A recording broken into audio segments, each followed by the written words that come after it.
To be very honest SEBI की history में ये सबसे ज़्यादा वैकेंसी है। एग्जैक्टली और स्टूडेंट सबसे ज़्यादा गलती करते हैं, उन्हें लगता है हमें लॉ आता है, एग्जैक्टली तो हम पेपर 2 पे फोकस करेंगे तो हमारा एग्जामिनेशन निकल जाएगा। बट ऐसा नहीं है, रोज आपको टारगेट करना है कि आप 1.5 से 2 घंटे जो प्रैक्टिस कर रहे हैं वो एक टॉपिक खत्म करेंगे। तो सब्जेक्टिव इतना बड़ा हैसल नहीं है, तो यहाँ पे सब्जेक्टिव के चक्कर में प्रीलिम्स कॉम्प्रोमाइज मत करो। यहाँ पे सेबी की खूबसूरती क्या है कि सेबी परसेंटेज वाइज बता देता है हाँ जी, कि बिल्कुल कॉन्स्टिट्यूशन 20% का आएगा आपका। How to approach a practice thing, like हम पढ़ रहे हैं, हम रिवाइज कर रहे हैं, how to test ourselves.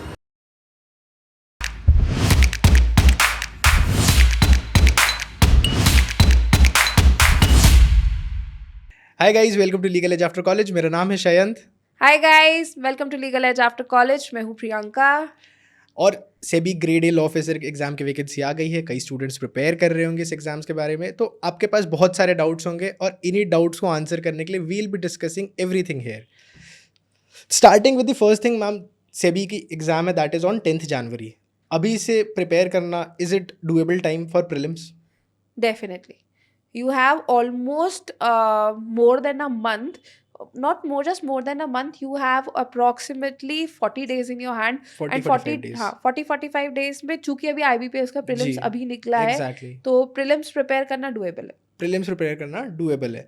Second चीज़ जो मैम स्टूडेंट्स के दिमाग में ये आती है, जो हर गवर्नमेंट लॉ ऑफिसर में हमने देखा है कि बस 20 वैकेंसी है, मैं क्यों फॉर्म फिल आउट करूँ? To be very honest SEBI की हिस्ट्री में ये सबसे ज़्यादा वैकेंसी है। एग्जैक्टली। और मैम, कोई भी स्टूडेंट कलेक्टिव वैकेंसी कभी नहीं देखता है कि साल भर में गवर्नमेंट लॉ ऑफिसर डोमेन में कितनी वैकेंसी आई है। आप स्पेसिफिकली देखते हो। Apart from that, since we are talking about SEBI, तो मैम सेबी फेज़ 1 सिर्फ जो 10th जनवरी को पेपर है उसको अप्रोच करने के लिए दिसंबर मंथ हम कैसे यूटिलाइज करें? दिसंबर मंथ नहीं, मैं तो कहूँगी नवंबर में भी जो आपके पास दिन है उसको भी यूटिलाइज कीजिए। Ideally you should divide your day in slots, right. And यहाँ पे आपको ये समझना बहुत ज़रूरी है, जिसमें लॉ स्टूडेंट सबसे ज़्यादा गलती करते हैं, उन्हें लगता है हमें लॉ आता है, एग्जैक्टली तो हम पेपर 2 पे फोकस करेंगे तो हमारा एग्जामिनेशन निकल जाएगा। बट ऐसा नहीं है, IBPS की तरह सेक्शनल कट ऑफ भले ही नहीं है, बट पेपर 1 का कट ऑफ है, पेपर 2 का कट ऑफ है, फिर पेपर 1 एंड पेपर 2 का मिला के Combined। क्यूमुलेटिव कट ऑफ है। तो आपको पेपर 1 पे भी उतना ही फोकस करना है। हाँ जी, और पेपर 1 बहुत बड़ा एक डिटरमाइनिंग फैक्टर है, जिसकी वजह से आपका जो है पूरा फेज 1 क्लियर होगा। एग्जैक्टली। वो फेज़ 1 क्लियर होगा तभी फेज़ 2 पे आप हाँ। जाओगे। मैम, दो टाइप ऑफ स्टूडेंट्स हैं at this point of time. देखिए, एक स्टूडेंट वो है जो गवर्नमेंट लॉ ऑफिसर डोमेन में प्रिपेयर कर रहा है for a long time, it's हाँ। Been time. उनने RBI दिया एक्सपीरियंस था, तो NISCL दिया, IBPS दिया, now they are moving towards SEBI. तो वो स्टूडेंट्स के लिए मैम फेज़ 1 फेज़ 2 की जो प्रिपरेशन होती है दैट इज पेपर 1 पेपर 2, वो डूएबल है। वो अप्रोच कैसे करें? और सेकंड स्टूडेंट हुआ है जो हम सेबी का एग्जाम फर्स्ट टाइम देने जा रहे हैं। For beginners. एग्जैक्टली। तो मैम वो इस टाइम को कैसे यूटिलाइज करें, क्योंकि तो- पेपर 1 उनके लिए छूटा हुआ है। सो आई कैन सजेस्ट यू, मैं बिगनर्स के लिए बताती हूँ। इसमें ना जो व्यक्ति काफी समय से प्रिपरेशन कर रहा है, वो इसी स्ट्रैटेजी को यूज करे, लेकिन रिवीजन के लिए। हाँ जी, because you have already done everything हाँ वंस, जी, तो आप इसी चीज को रिवीजन के लिए यूटिलाइज कर सकते हो। जैसे कि मैंने पहले कहा था, you can divide your day in slots. तो जो फर्स्ट स्लॉट है 1 आवर का या 45 मिनट्स का, 1 आवर का, to be honest, give it for general awareness. इसे जनरल अवेयरनेस के लिए दीजिए। पिछले 6 महीने के जो आपके करंट अफेयर्स हैं, सेवी में जिस तरह के क्वेश्चंस पूछे जाते हैं, अगर नहीं पता हो तो फिर चैनल पे जाके देख लेना, बिल्कुल। वीडियो अवेलेबल है। वो आप जो है 45 मिनट्स वो पढ़िए। 15 मिनट जो है अपने 15 मिनट या आधा घंटा आप अपने स्टैटिक जीके का पोर्शन पढ़िए। Half an hour for current, half an hour for static. This is your slot 1। Slot 2 में what you are suppose to be doing is कि आप जो है इंग्लिश के लिए रखिए पूरा एक स्लॉट, क्योंकि आपके फेज 1 का भी पार्ट है और फेज 2 का भी पार्ट है। 100 मार्क्स सिर्फ और सिर्फ यहाँ पे इंग्लिश के है, डिस्क्रिप्टिव। सो डेली 1 आवर अपना इंग्लिश के लिए दीजिए, जिसमें 45 मिनट्स इनिशियल स्टार्टिंग डेज में फॉर अ वीक और 2 आप ग्रामर के रूल्स को समझिए। लास्ट 15 मिनट्स में या तो RC प्रैक्टिस करिए, या फिर आप यहाँ पर अपना वोकैब लर्न करिए। ऑल्टरनेट डेज भी कर सकते हैं। जब ग्रामर रूल्स खत्म हो जाए, तब आप यहाँ पे close test, parajumbles, fill in the blanks जैसे क्वेश्चंस को आप प्रैक्टिस कर सकते हैं। That is 2 slot. Third slot जो है वो आपका एक्सक्लूसिवली प्रैक्टिस के लिए ही होना चाहिए, जो एटलीस्ट 1.5 आवर का हो। अब इसमें ना आप डेट्स डिवाइड कर सकते हो, जैसे MWF है, यानी कि मंडे, वेडनेसडे एंड फ्राइडे है, वहाँ आप लॉजिकल रीजनिंग प्रैक्टिस करिए।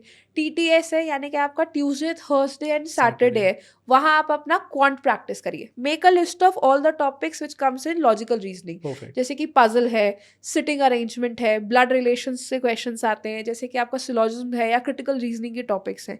Similarly make a list of quant के प्रॉफिट एंड लॉस से क्वेश्चंस हैं, एवरेज से क्वेश्चन है, परसेंटेज से क्वेश्चन है। रोज आपको टारगेट करना है कि आप 1.5 से 2 घंटे जो प्रैक्टिस कर रहे हैं वो एक टॉपिक खत्म करेंगे। संडे को प्रैक्टिस मिक्स्ड क्वेश्चंस, राइट। ये आपके पेपर 1 के लिए है। पेपर 2 के लिए आई वुड सजेस्ट कि सेबी के जो रेगुलेशंस हैं वो चूंकि सब्जेक्टिव राइटिंग में भी पूछे जाते हैं तो साइड बाय साइड थोड़ा सा पढ़ते रहिए। गिव एटलीस्ट 15 मिनट्स या हाफ एन आवर डेली।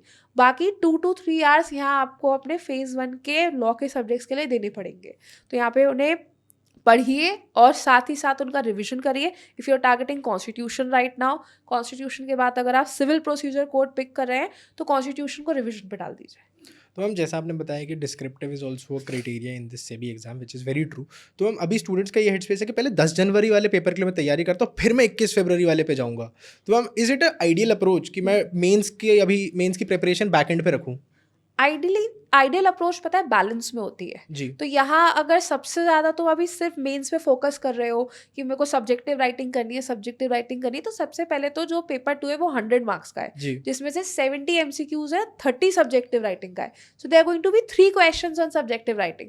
तो वो 30 क्वेश्चंस के लिए ना 70 मार्क्स को जो है वो कट ऑफ मत करो। 70 मार्क्स भी डिटरमाइनिंग होते हैं, बिल्कुल होते हैं। वो सबसे बड़ा 70% ऑफ द डिटरमाइनिंग पेपर हो रहा है। 70% ऑफ द पेपर है। तो सब्जेक्टिव इतना बड़ा हैसल नहीं है। तो यहाँ पे सब्जेक्टिव के चक्कर में प्रीलिम्स कॉम्प्रोमाइज मत करो, अपना फेज 2 का लॉ का पेपर भी कॉम्प्रोमाइज नहीं करो। बट क्या नहीं पढ़ना चाहिए तो पढ़ना चाहिए। तो ऐसे में I would always advise to pick SEBI and its regulation, क्योंकि अब कंपनी लॉ है या जी। फिर फॉर एन एग्जांपल आपका क्रिमिनल लॉज है, इसका हमें कहीं ना कहीं थोड़ा आइडिया होता है। सेबी और उसके रेगुलेशंस का आइडिया नहीं है, तो वो अभी आप थोड़ा थोड़ा यहाँ साइड में पढ़ सकते हो, बिल्कुल। ताकि आपको जो है वहां पे फिर ऐसा ना हो कि स्क्रैच से शुरू करना है। Exactly. Otherwise, you can start the preparation of phase 2 law exams in after January also. Also one more thing, just adding a small thing, जैसा कि आपने बताया कॉन्स्टिट्यूशन, क्रिमिनल लॉ पढ़ लो।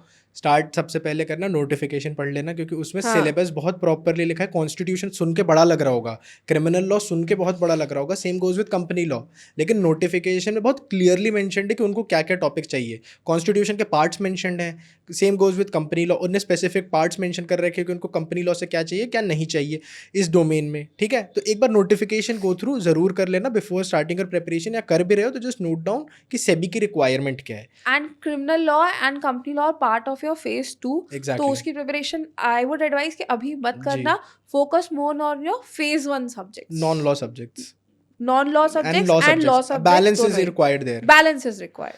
Ma'am, coming to the balance, the way it is very important. Ma'am, how to approach a practice thing? Like हम पढ़ रहे हैं, हम रिवाइज कर रहे हैं, how to test ourselves?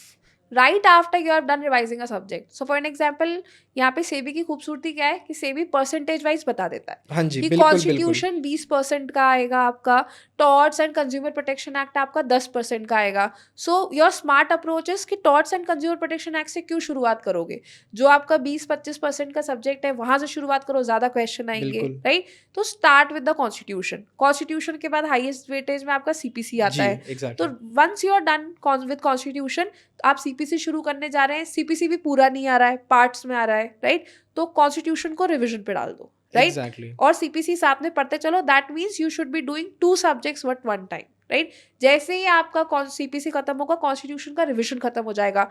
Imagine if the third subject which you pick is jurisprudence, जी। Right. तो वहां पे कॉन्स्टिट्यूशन का प्रैक्टिस शुरू कर दो एंड सीपीसी का रिवीजन शुरू कर दो।